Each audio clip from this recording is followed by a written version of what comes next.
اس کا یہ مطلب ہرگز نہیں 100 میں سے اگر کوئی ایک مسلمان حلال کے ذریعے سے امیر ہے تو وہ یہ نہ سمجھے کہ مجھے بھی یہی کہا جا رہا ہے، وہ تو القلیل و کالمعدوم کے درجے میں۔ یہاں جس دولت کا ذکر ہے، ایک تو بہت بڑا یعنی اربوں کھربوں پتی بندہ مراد، ثانیاً کثرت اربوں کھربوں کی جو ہوگی ان میں سے زیادہ کمینے قسم کے لوگ ہوں گے۔ زیادہ کیسے ہوں گے؟ کمینے قسم کے لوگ ہوں گے۔ یہ نشانی بھی پایا تکمیل کو پہنچ چکی ہے۔ رسول کریم صلی اللہ علیہ وسلم نے فرمایا قیامت کی نشانی میں سے ایک نشانی ہے کہ لوگ مسجد کو راستے کے طور پہ استعمال کریں گے۔ صحیح حدیث مبارک، مسجد کو راستے کے طور پہ کیا کریں گے؟ یہ نشانی بھی ہو چکی ہے۔ کئی مساجد ایسی ہیں اس وقت جن کو 2 بازار لگتے ہیں۔ مثال کے طور پہ ہم اپنی ہی مسجد کی اگر مثال دیں، ادھر سے یہ گیٹ اس بازار کو گیا اور یہ گیٹ اس بازار کو گیا۔ ابھی اسی رمضان المبارک کی بات کریں ہم، اعتکاف کے دنوں کی، یہ گیٹ بھی کھلا رکھتے ہیں ہم اور یہ بھی، کہ معتکفین کے گھر والوں میں سے کسی نے آنا ہے جو جس طرف سے آئے تو اس کے لیے آسانی ہو جائے۔ تو ہوا کیا؟ محلے والوں نے اس کو گزرگاہ بنا ڈالا۔ کوئی سبزی لینے جا رہا ہے، کوئی سبزی لے کے آ رہا ہے، کوئی فلاں کریانے کو سامان لینے جا رہا ہے، کوئی لے کے آ رہا ہے۔ بابا جی نے مجھے کہا جی یہ تو اس طرح ہو گیا۔ تو ہم نے اعتکاف والوں کو عرض کی کہ اپنے گھر والوں کو کہیں صبح کی نماز سے لے کر ظہر کی نماز تک یہ گیٹ بند ہوگا، اس طرف سے آیا کریں، اس طرف سے۔ دیکھیں سرکار علیہ السلام نے 1450 سال پہلے فرمایا تھا کہ اب نہیں لوگ مسجد کو راستے کے طور پہ استعمال کرتے، لیکن فرمایا میری امت میں یہ نظام آئے گا ضرور، اللہ کے گھر کو راستے کے طور پہ استعمال کیا جائے گا۔ اللہ کے گھر کو راستے کے طور پہ، ہم نے اپنی مسجد کی مثال اس لیے دی کہ یہ آنکھوں دیکھا ہوا کیا ہے، تو معلوم ہوا نہیں یہ نشانی بھی پوری ہو چکی۔ یہ نشانی بھی اس کے ضمن میں ہم آپ کو عرض کریں، شریعت کی روشنی میں مسجد شریف کو راستے کے طور پہ استعمال کرنا یہ ناجائز ہے۔ یہ کیا ہے؟ نماز پڑھنے کے لیے آنا ہے، بالکل آ سکتے ہیں۔ اپنے ذاتی کاموں کے لیے جب آئیں اور جائیں تو مسجد شریف کے صحن کو راستہ نہ بنائیں، باہر سے ہو کے جائیں، باہر سے ہو کے آئیں۔ اسی کام کو سرکار نے قیامت کی نشانی میں سے نشانی قرار دیا۔ سرکار علیہ الصلوۃ والتسلیم نے اب غور کرنا کہ نگاہ نبوت کس طرح دیکھ رہی تھی اس دور کو۔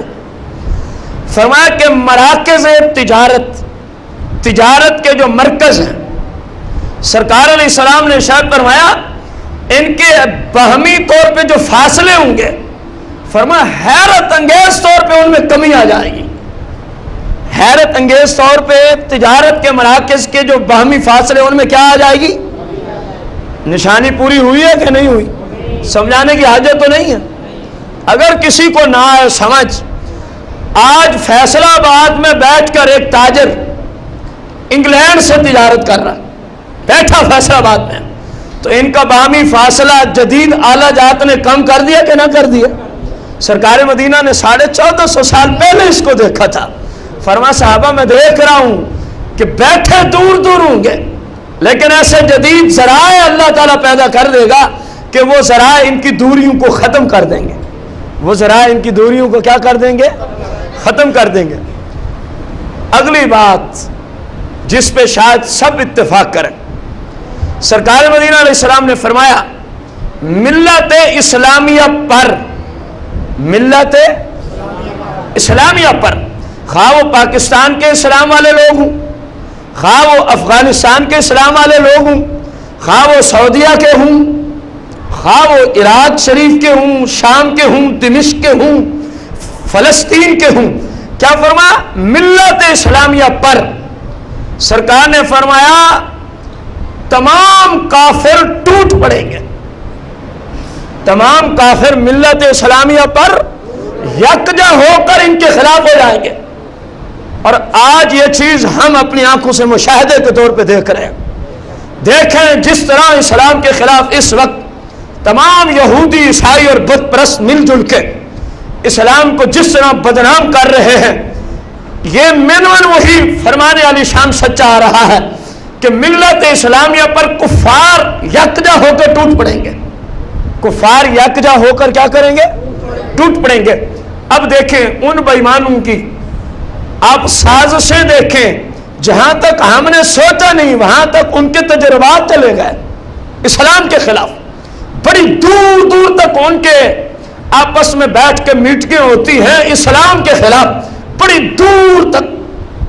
اور سرکار نے فرمایا تھا یہ قیامت کی نشانی میں سے ایک نشانی کہ اقوام کفار ملت اسلامیہ پر ٹوٹ پڑیں گے، ملت اسلامیہ پر کیا کریں گے؟ ٹوٹ پڑیں گے۔ دیکھیں آج کسی وقت کفار کی طرف سے کسی مسلم ملک کے اندر قتل و غارت کی جاتی ہے تو کسی وقت کفار کی طرف سے کسی ملک کے اندر قتل و کیا تو صرف مسلمانوں کو قتل جا رہا ہے نا، جو سرکار نے فرمایا کہ ملت اسلامیہ پہ ٹوٹ پڑیں گے۔ کون سی ملت پر؟ اسلام کو ماننے والوں پہ ٹوٹ پڑیں گے۔ یہ نشانی بھی آج ہم اپنی آنکھوں سے دیکھ رہے ہیں، یہ نشانی بھی آج ہم اپنی آنکھوں سے دیکھ رہے ہیں۔ رسول کائنات فخر موجودات علیہ الصلوۃ والتسلیم نے ارشاد فرمایا قیامت کی نشانیوں میں سے ایک نشانی ہے کہ جھوٹ عام ہو جائے گا۔ جھوٹ کس طرح ہو جائے گا؟ ادھر حدیث مبارکہ ہے ہو مسلمان اور جھوٹ بولے، نبی علیہ السلام نے فرمایا میں اس بات کو نہیں مانتا۔ غور کرو کیا فرمایا حدیث میں، ہو مسلمان اور کیا بولے؟ فرمایا میں نہیں مانتا کیونکہ مسلم جھوٹ نہیں بولتا۔ اور ادھر خود نشانی عطا فرما دی کہ قیامت سے پہلے مسلمانوں میں جھوٹ کی کثرت ہو جائے گی۔ پتہ کیا چلا؟ جس درجے کا مسلمان آپ اس حدیث میں مراد لے رہے ہیں، جو جھوٹ بولے وہ مسلم اس درجے کا نہیں ہوتا، وہ مسلم اس پائے تکمیل والے درجے کا ہوتا، کیونکہ سرکار نے فرمایا نا کہ مسلم جھوٹ بولتا، اور ادھر فرمایا کہ قیامت سے پہلے مسلمانوں میں ہی جھوٹ عام ہو جائے گا۔ تو معلوم ہوا پہلی حدیث میں کامل مسلمان مراد ہے کہ کامل مومن جھوٹ بولتا، ہاں جو ناقص ہے جو ضعیف ہے وہ تو پھر پرواہ ہی نہیں کرتا، وہ تو 5 روپے کی خاطر بھی جھوٹ بول دیتا۔ یہ حالت رہ گئی مسلمان کی، اپنے بھائی کو دھوکہ بھی دے رہا ہے، 5-10 روپے کی خاطر جھوٹ بھی بول رہا ہے۔ میرے بھائی یہ سب کچھ یہی رہ جائے گا، تیرے ساتھ صرف تیرے اعمال جائیں گے، اچھے ہوئے تو بچ جائے گا، اگر برے ہوئے تو پھر جو حالت ہوگی وہ دیکھنے سننے برداشت کرنے کے قابل نہیں ہوگی۔ یہ حدیث مبارکہ تھی جو میں نے ابھی آپ کو عرض کی کہ سب کچھ یہی رہ جائے گا، بندے کے ساتھ صرف اس کے۔ پھر فرمایا سرکار نے اعمال کی کتنی قسمیں ہوں گی؟ فرمایا ایک اچھے اور ایک برے، اچھے ہوئے تو تیری قبر و آخرت سنور جائے گی، اور اگر برے ہوئے تو قبر و آخرت برباد ہو جائے گی۔ قبر و آخرت کیا ہو جائے گی؟ برباد ہو جائے گی۔ رسول کائنات فخر موجودات علیہ السلام نے ارشاد فرمایا فحاشی اور عریانی کا عام ہو جانا، قیامت کی نشانیوں میں سے ایک نشانی فرمائی فحاشی اور عریانی کا، اور اس کا اعلانیہ طور پہ ارتکاب ہونا۔ فحاشی اور عریانی کا عام ہونا پلس فحاشی اور عریانی کا کیا ہو جانا؟ اعلانیہ طور پہ زہر ظہور، اعلانیہ طور پہ اس کا زہر ہو جانا۔ بتایا جائے کوئی کمی ہے؟ یار بولو تو صحیح، آپ کو تو خوش ہونا چاہیے کہ ہم ایسے محبوب کے ماننے والے ہیں جن کی نگاہ 1450 سال دور تک کام کر رہی تھی، تو جن کی نگاہ سے 1450 سال کے معاملات نہیں چھپے، خدا کی قسم ان کی نگاہ سے کائنات کا کوئی ذرا بھی چھپ سکتا۔ ہم تو ایسے محبوب کے ماننے والے ہیں، جیسا فرمایا تھا ویسا ہو گیا۔ حالانکہ اس وقت فحاشی اور عریانی عام، فحاشی اور عریانی اعلانیہ طور پہ تھی، فرمایا ہوگی آج ہم دیکھ رہے ہیں، ہوگی آج ہم. اسی پر ایک حدیث مبارکہ کا مفہوم عرض کروں. آپ علیہ السلام نے ارشاد فرمایا تھا، ابو ہریرہ اس حدیث کے راوی ہیں، کہ فحاشی اور عریانی عام ہو جائے گی، ظاہری طور پہ اس کا ارتکاب کیا جائے گا، اور اگلی بات کہ کوئی روکنے کو تیار بھی نہیں ہوگا. کوئی بندہ روکنے کو، روکے گا کون؟ جب گھر کا سربراہ خود لگا کے بیٹھا ہے، کون روکے گا؟ جب باپ بھی فحاشی کا چینل خود کھول کے بیٹھا ہے، جب شوہر بے حیائی اور فحاشی کے چینل خود کھول کے بیٹھا ہے، بتایا جائے کون روکے گا؟ رسول اللہ نے فرمایا، اے صحابہ، عام بھی ہوگی، اعلانیہ ارتکاب بھی ہوگا، لیکن رونے کی بات یہ ہے کہ ان کو روکنے والا کوئی نہیں ہوگا. جس جگہ وہ ہو رہی ہوگی، اگر عام حالت میں ملکی حالات میں دیکھیں تو حاکم نے روکنا ہوتا ہے. ان کی آپ جشن آزادی ہی دیکھ لیں تو آپ کو سمجھ آ جائے گی کہ یہ کیا فحاشی سے روکیں گے جن کی جشن آزادی ہی فحاشی سے خالی نہیں ہوتی. یہ جشن آزادی ہے. کیا یہ ملک فحاشی کے لیے بنایا گیا تھا؟ کیا اس ملک وطن عزیز ملک پاکستان کو قائد اعظم محمد علی جناح نے، یا آپ کے ساتھ جتنے ہمارے اسلاف اور بزرگ تھے، جتنے مسلمانوں نے اپنی جانوں کا نذرانہ پیش کیا تھا، کیا اس فحاشی کے عروج کے لیے انہوں نے بنایا تھا اس وطن کو؟ وہ تو جہاں بھی جاتے، جب آزاد اور علیحدہ ریاست کا نعرہ لگایا جا رہا تھا، جہاں بھی جاتے ان کا تو نعرہ ایک تھا کہ مسلم قوم ملت واحد ہے.